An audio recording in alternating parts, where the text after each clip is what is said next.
ئێستاکە بەرەو دەستپێکی ساڵی تازە 2017 دەچین و بە هەمان شێوەی ساڵانی ڕابردوو بگرە زیاتریش لە ساڵی پار گۆڕانی جددی لەسەر ئاستی جیهان و ناسەکە بەڕێگایەوەیە. بە خوێندنەوەی بەشێک لە چاودێرانی سیاسیش هیچ پێناسێ ساڵی داهاتوومان باشتر بێ لە ساڵی پار و بگرە ئەوی پێشبینی کراوە زۆریش سەختتر و خراپتر دەبێت.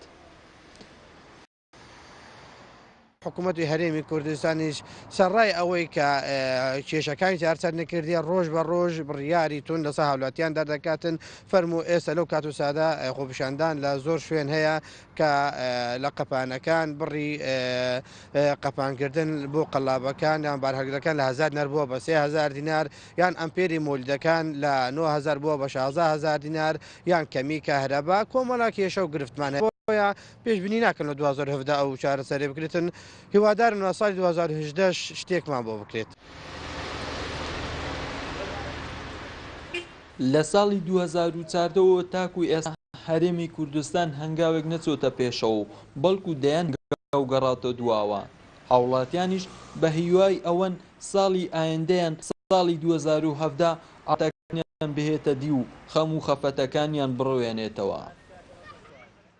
بەڕاستی 3 ساڵی ڕابردوو ئەمە ژیانێکە زۆر ڕاخۆش و بە دەردە سەریمان بەسەر بردووە هیوا و ئاواتمان ئەوەیە ئینشاءالله ساڵی داهاتوو بێتە مای تەبایی و خۆشی پێکۆژیان بۆ سەرجەم خەڵکی کوردستانی. بەڕاستیدا کە ساڵی 2017 کە سەرەتا و دەست پێ بکەن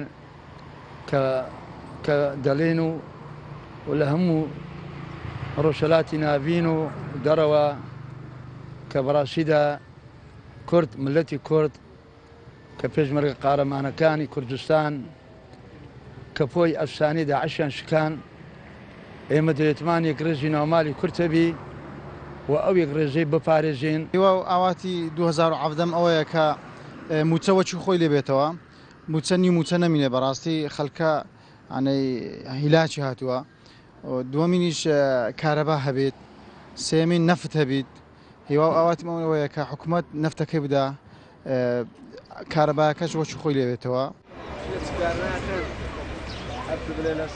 هاوڵاتیانی خەزای بەردەڕەشداوە لە حکوومەت و لایەنی پەیوەندیدارەکان دەکەن بە پلانی باش بەرنامەیەکی تۆکما پێ بنێت بە ساڵی تازەوە.